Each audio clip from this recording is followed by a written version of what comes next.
मित्रांनो, साधी माणसं या मालिकेच्या आजच्या भागामध्ये सत्या आता पूर्णपणे खचून गेलेला असतो.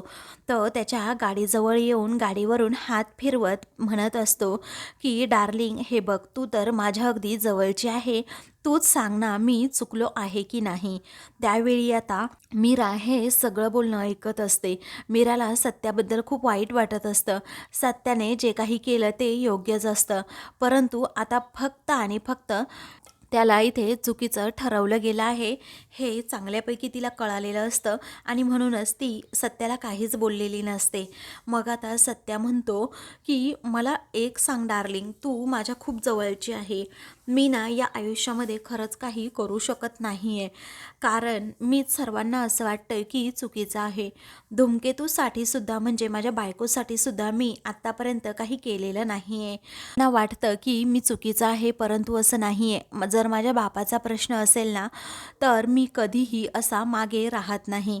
माझ्या बापाचा जो कोणी अपमान करेल ना, तर मला ते नाही आवडत. अगं डार्लिंग, तू तर माझ्या जवळची आहे ना, सर्व सुखदुःख मी तुला नेहमी सांगत असतो, परंतु ही सुखदुःख तुझ्याबरोबर शेअर केल्याने माझं मन खरंच खूप हलकं होतं.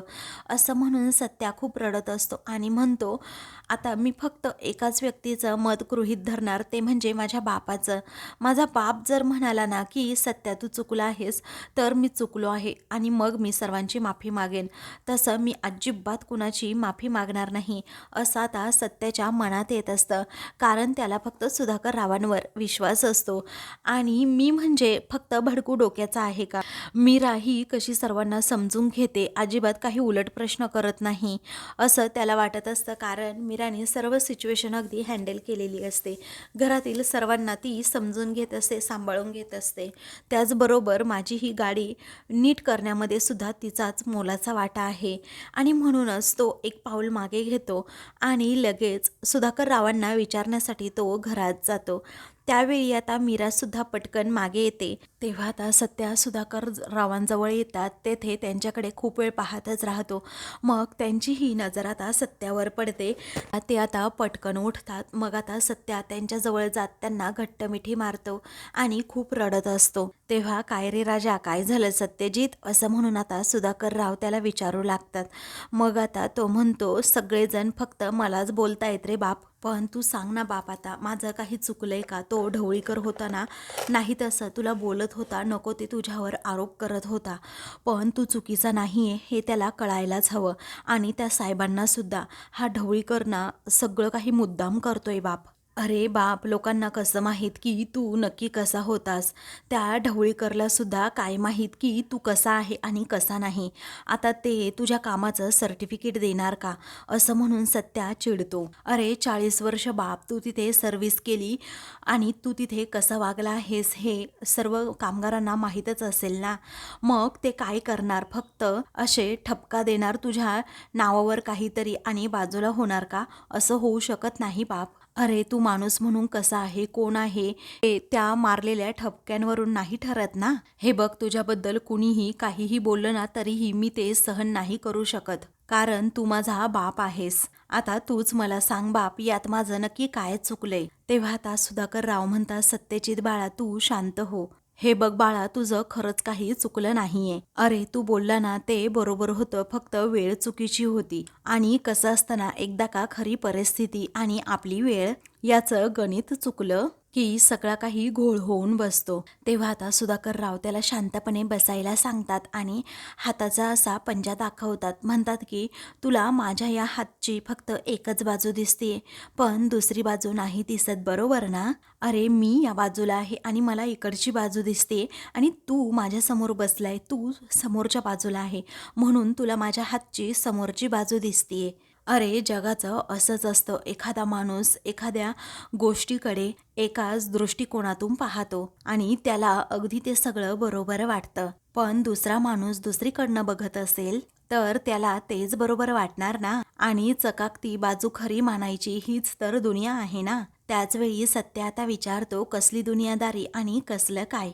कारण मी असल्या दुनियादारीला मानतच नाही. तेव्हा सुधाकर राव म्हणतात, सत्यजित बाळा, अशी दुनियादारी मानावीच लागते रे, कारण आपण खरे आहोत. असं ताठ मानेनं सगळीकडे खरं बोलणं आपल्याला परवडणार नाही.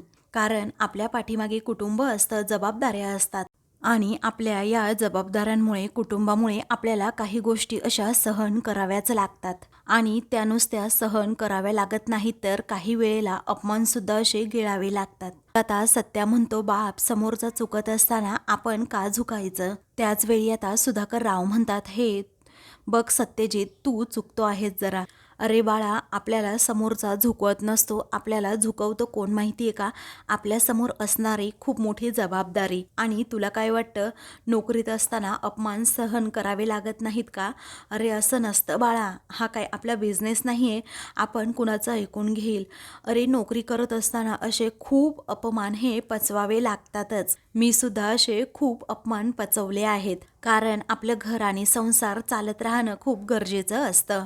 आणि कधी कधी झुकलं तर आपला जगण्याचा मार्ग सुद्धा अगदी सोपा होऊन जातो, असं सुधाकर राव सत्याला समजावून सांगत असतात. पण सत्याला आता हे म्हणणं पटत नसतं, कारण आता आपण का सर्वांसमोर झुकायचं असं त्याला वाटत असतं.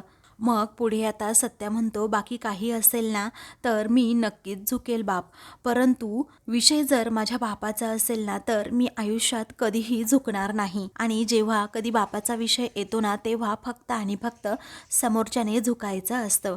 हा सत्य तर कधी आयुष्यात झुकणार नाही, असं म्हणून सत्य आता अगदी शांतपणे सुधाकर रावांना आपली बाजू समजावून सांगतो की बाप, माझं तुझ्यावर खूप प्रेम आहे आणि जर तुला कोणी वाईट बोललं, तू एवढा साधा सरळ शांत माणूस असून, आपल्या कामाशी अगदी प्रामाणिक असून, तुला इथून पुढे सुद्धा कोणी काही बोललं तर मी ते कधीही म्हणजे कधीही खपवून घेणारच नाही. पण मला जीव द्यावा लागला ना तरीही मी तुझा असा अपमान कधीही होऊ देणार नाही.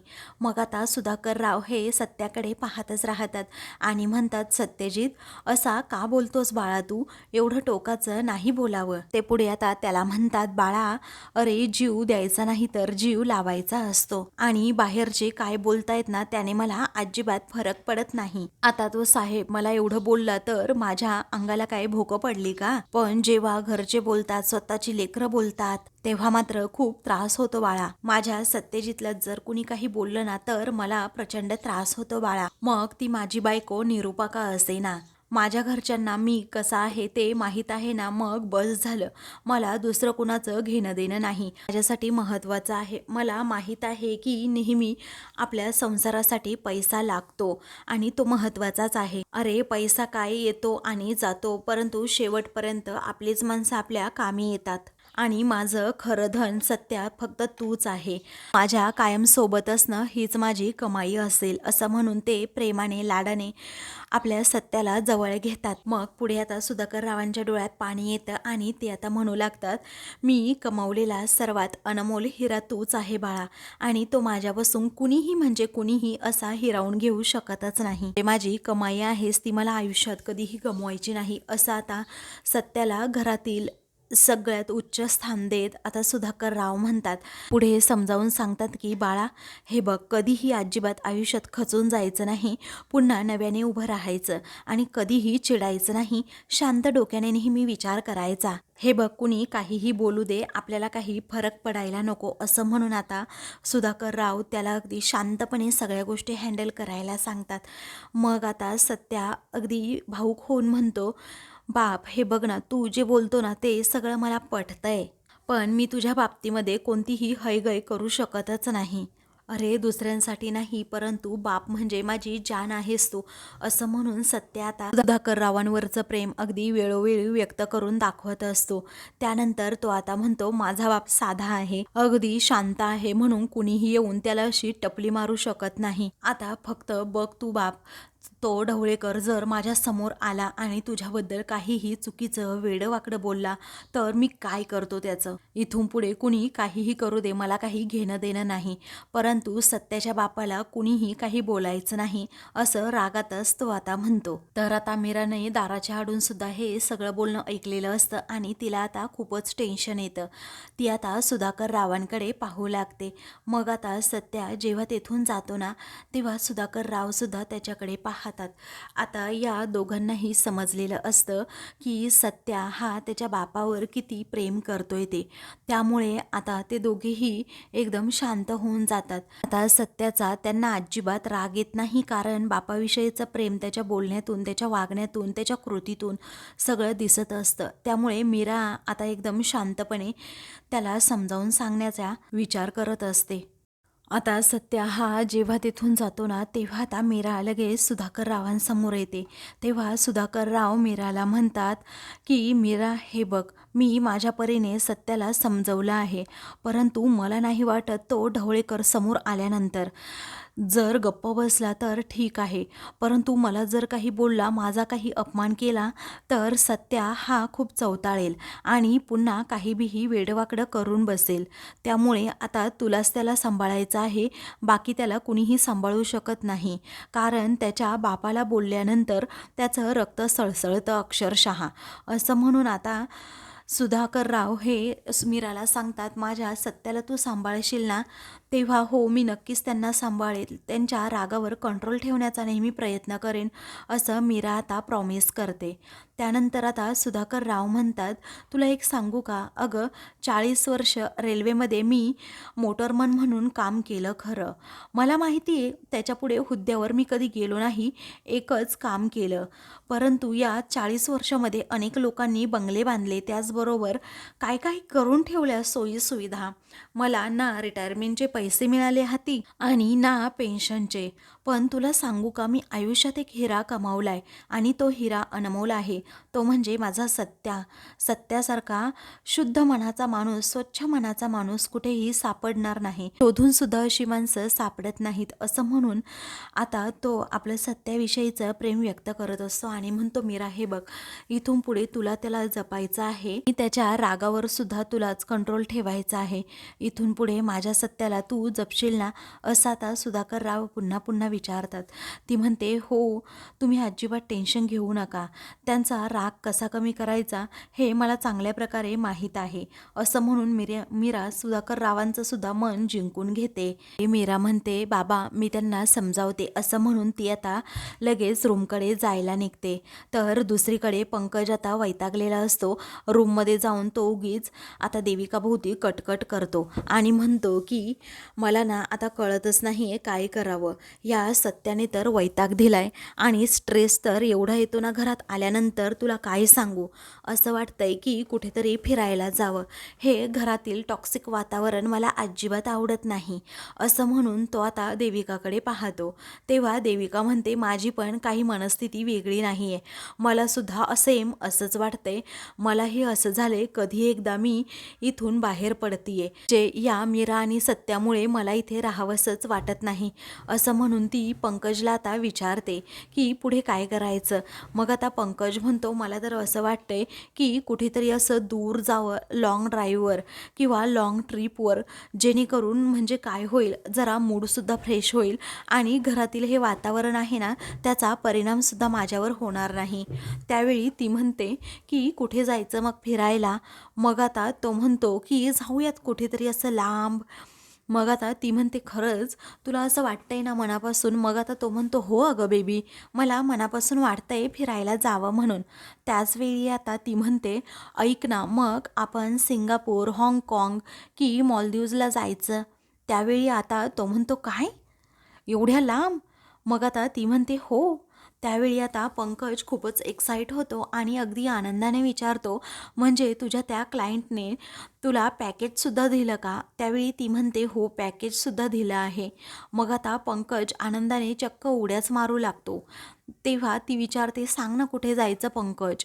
मग आता तो विचार करतो आणि म्हणतो, आपण सिंगापूरला जाऊयात का? तिथलं वातावरण, तिथलं लाईफस्टाईल किती छान असतं, मला खूप आवडतं, सगळं काही अगदी मस्त मस्त. असं म्हणून तो आता तिला विचारतो, जाऊयात सिंगापूरला? तेव्हा ती आता म्हणते की सिंगापूरला आपण नंतर जाऊ, आपण इथेच कुठेतरी पाहूयात वेगळ्या ठिकाणी. कारण सिंगापूरला खूप ॲमेनिटीज असतात आणि आपले मुलं झाल्यानंतर आपण सिंगापूरला फिरायला जाऊ, सगळेजण आपली मुलं वगैरे एकत्र असेल तर खूप छान वाटेल. त्यावेळी आता तो म्हणतो क्या बात आहे, किती पुढचा विचार करून ठेवला आहेस तू. मग आता देविका म्हणते हो, पुढचा विचार तर करायलाच हवा. मग आता ते दोघेही कुठेतरी जाण्याचं ठरवतात. तर आता इकडे सत्या रूममध्ये एरझऱ्या घालत असतो. त्याला आता काहीही चैनच पडत नसते. त्याला सारखे सारखे त्या ढवळेकरचे प्रसंग आठवतात आणि तो तिथे बेडवर त्याचबरोबर कपाटांवर असा जोराजोरात हात असा मारून घेत असतो. त्यावेळी आता तो नंतर बेडवर जातो आणि जरा पडतो. अंगावर पांघरून घेतो खरं, परंतु त्याला झोपच येत नसते. त्याच्या मनाची सारखी चलबिचल होत असते. त्यानंतर सत्याला आता झोप येत नसते म्हणून तो आता उठून बसतो.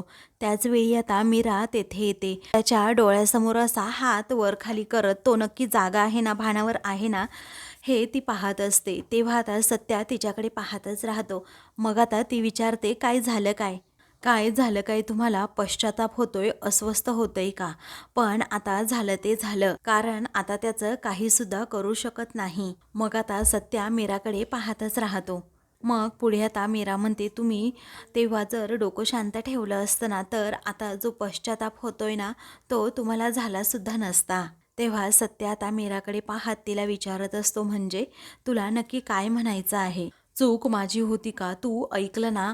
अगं तो ढवळेकर काय काय बापाला म्हणत होता. त्यावेळी मीरा शांतपणे विचार करत म्हणते, अहो काही गोष्टी अशा सोडून द्यायच्या असतात. त्यावेळी आता तो म्हणतो, लहानपणापासून मी हेच तर करत आलोय की, हे सोड दिलं सोडून, ते सोड दिलं सोडून, असं म्हणून आता सत्या खूपच वैतागतो. आता कोणीही यायचं आणि काही पण बोलायचं, परंतु मी काय, फक्त सहन करत राहायचं. सत्या लहानपणापासूनची करुण कहाणी मीराला सांगू लागतो. तेव्हा मीरा ती ऐकतच राहते. दुसरीकडे आता देविका विचारते, अरे सांग ना, डेस्टिनेशन कोणतं ठेवायचं ते, आपल्याला जायचंय ना फिरायला. मग आता तो विचार करत असतो आणि मग नंतर म्हणतो की ऐक ना, त्याच्यामध्ये राहणं खाणं फिरणं सगळं काही फ्री आहे ना, क्लायंटने दिलेल्या पॅकेजमध्ये.